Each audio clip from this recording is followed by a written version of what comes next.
Meus irmãos, que a paz do nosso Mestre Jesus permaneça com todos. Essa oportunidade que temos de fazer uma reflexão a respeito do Evangelho do nosso Mestre Jesus é sempre motivo de reflexão para podermos aproveitar no objetivo da nossa autotransformação, a proposta da autoiluminação, que é o objetivo da vida, evoluir na conquista dos valores morais e trabalhar para edificar no meio onde nós vivemos a edificação do Evangelho do nosso Mestre Jesus, fundamentado na proposta do amai-vos uns aos outros como Ele nos amou. E o que nos propõe na noite de hoje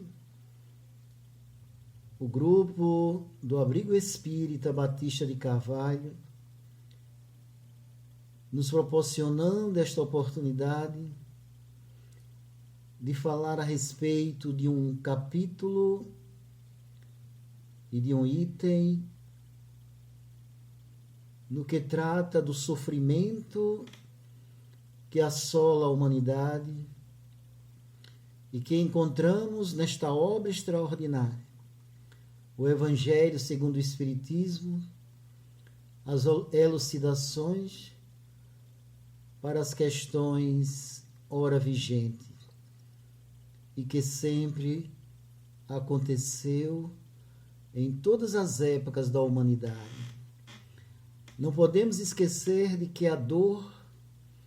ela sempre se faz presente quando nós negligenciamos a proposta do amor, que será sempre o caminho para a nossa felicidade. Quando a gente estuda esta obra, o Evangelho à luz da doutrina espírita, o Evangelho onde são trazidas elucidações pelos Espíritos, clareando a nossa visão a respeito das questões fundamentais da existência, porque nos diz a respeito do ser, da sua natureza, do seu destino, as causas das nossas dores e dos nossos sofrimentos, e no que diz respeito ao item bem e mal sofrer. Precisamos, primeiro que tudo, compreender as causas dos sofrimentos. Porque com esta visão dilatada que a doutrina espírita nos proporciona, nos dizendo a respeito da dor e do sofrimento, que muitas das vezes nós não encontramos explicações na existência atual, e os Espíritos vêm nos dizer de que as causas, em muitas circunstâncias,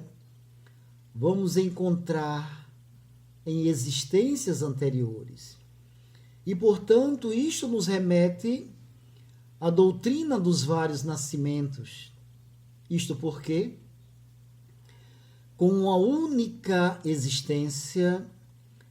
não poderíamos entender o quanto Deus é soberanamente bom, justo e misericordioso. Porque se não existisse a reencarnação, nós não poderíamos entender que uma criança que se apresenta desde tenra idade com anomalias, debilidades, deficiências, que na verdade os estudiosos da fisiologia vão procurar dar explicações e encontram alguns fundamentos dentro dos caracteres hereditários, mas que não explica nas suas causas profundas. Porque quando a gente observa que os filhos herdam biologicamente os caracteres dos seus pais, isso não quer dizer que ele traga os caracteres de ordem moral, que ele traga os compromissos assumidos por aquele pai e que venha trazer o sofrimento na condição do filho. E daí, com a elucidação que a doutrina dos Espíritos apresenta para a humanidade, vem nos dizer que nós somos os próprios construtores do nosso destino, apresentando-se tal qual nós nos formamos no passado, com as experiências vivenciadas de ordem positiva ou negativa, e daí, na clareza do verbo daquele que é a luz do mundo, o nosso Mestre Jesus, quando afirma que a cada um será dado de acordo com as suas obras. E a doutrina espírita, corroborando com este pensamento, afirma com muita propriedade de que a semeadura ela é livre, mas a colheita é de obrigatoriedade. Então, se a gente não encontra explicações para as causas dos nossos sofrimentos na existência atual, como Deus é justo, justa há de ser a causa das aflições. Portanto, elas se encontram em existências anteriores, fruto das nossas ações perturbadoras, equivocadas, que atuamos em detrimento das leis que regem o universo. E como elas estão escritas na nossa própria consciência, é real, é fato, que nós colhemos os frutos da nossa má semeadura. Mas a misericórdia divina, ela é infinita e não desampara a nenhum dos seus filhos. E nos proporciona novas oportunidades para que possamos estabelecer novas diretrizes, não mais fundamentadas nos equívocos do passado, mas tendo um novo discernimento, estabelecendo, através da nossa liberdade de escolha, novas diretrizes, agora fundamentada na proposta do bem e da verdade, que é o único caminho para a nossa verdadeira felicidade. Daí, essa ideia consoladora, acolhedora, nos proporciona, nos remete a trabalhar para suportar a nossa dor. Eu, quando digo suportar, não é se acomodar, porque seria entregar-se numa postura passiva, quando a proposta divina é de atuação, é de trabalho, para a construção, para a edificação de um homem renovado, de uma nova criatura, como dizia o apóstolo dos gentios. E nesse bom combate, a gente proporcionar, na nossa caminhada, apagando os equívocos do passado e construindo um futuro promissor, no presente em que nós vivemos, aprendendo, amando, sofrendo, mas seguindo adiante na proposta maior da construção de um homem e de uma mulher renovados. Portanto, meus queridos irmãos, que a gente possa aproveitar a oportunidade que ora desfrutamos diante da dor própria, como diante da dor dos nossos irmãos. Às vezes, entes queridos, pessoas da nossa relação de consanguinidade, mas também aqueles que a nós são unidos pelos laços da espiritualidade, para que nesse convívio fraterno, amistoso, possamos trabalhar para ajudá-los a se reerguer também das suas fragilidades. E na ação consoante ao bem, nós edificamos o reinado divino em nosso mundo interior. Se soubermos não simplesmente dar, mas doar-se em espírito e em verdade. O bem ou o mal sofrer requer, acima de tudo, a compreensão do verdadeiro sentido da vida, porque muitos partem quando se sente acometido de dores inenarráveis pelas portas do suicídio, agravando muito mais a situação reinante, porque como o espírito ele é imortal, a morte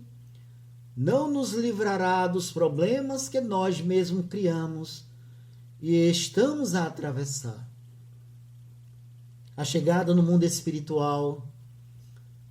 em muitas circunstâncias de ordem desastrosa, porque atentamos contra a nossa própria existência e é absolutamente contrária à lei divina. E as cobranças serão inevitáveis. Porque a primeira decepção que o suicida tem,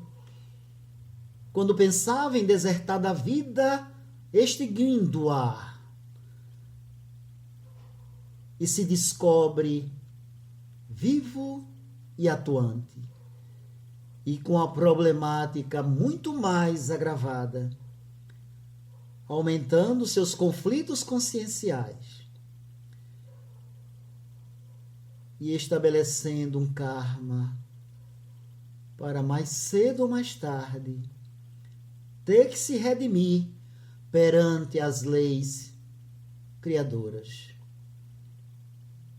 A gente sabe que não existe condenação na lei de Deus,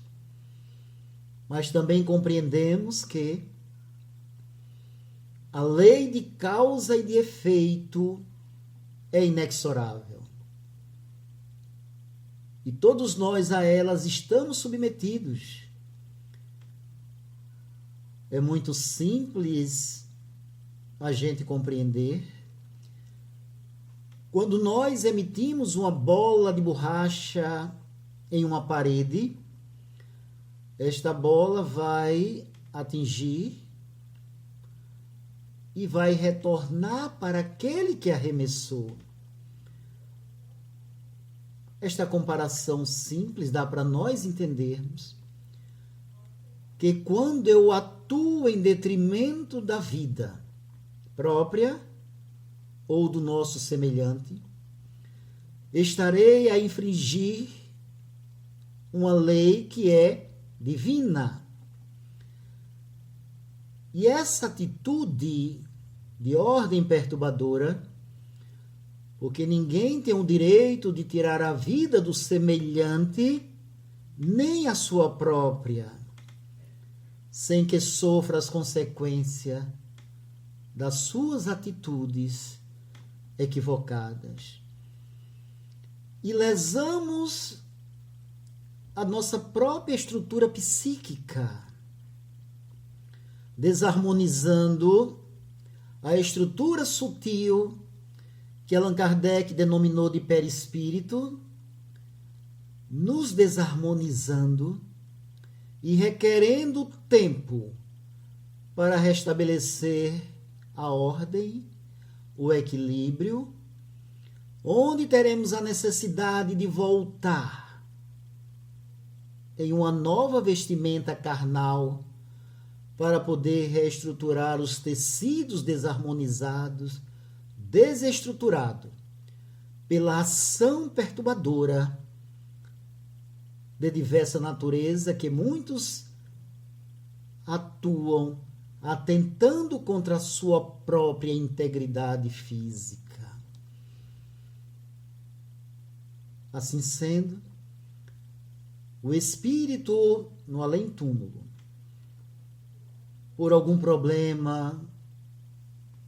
que seja de falta de fé,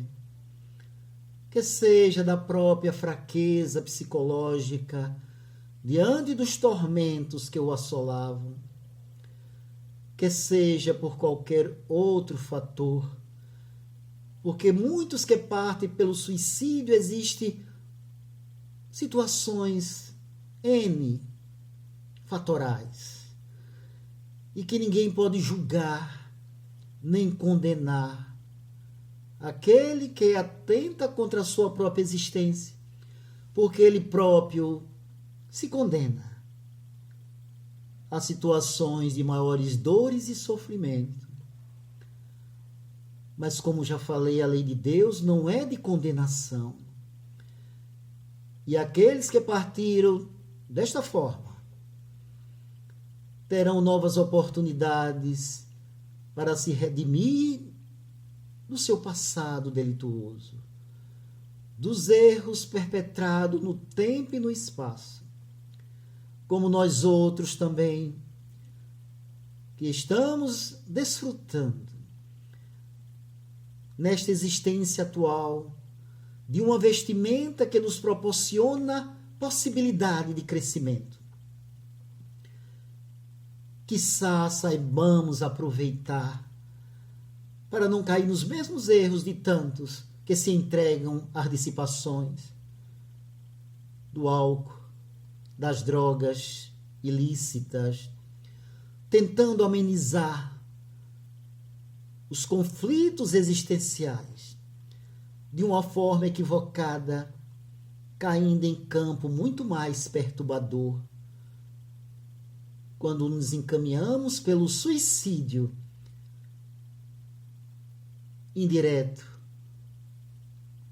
que não é aquele que nós atentamos diretamente, como no caso anterior, mas aquele que nós vamos desgastando as nossas energias nas dissipações de diversos matizes,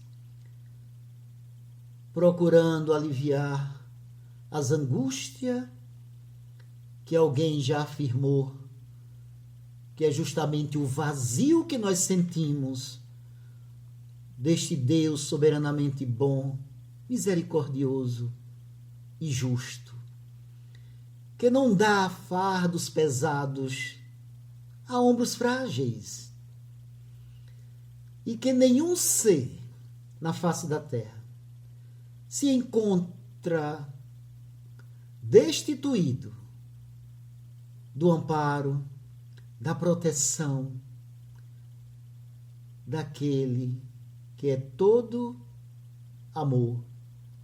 daquele que é todo misericórdia, daquele que enviou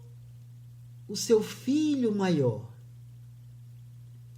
para nos ensinar verdadeiramente o caminho da verdade e da vida. Quando o Mestre Jesus,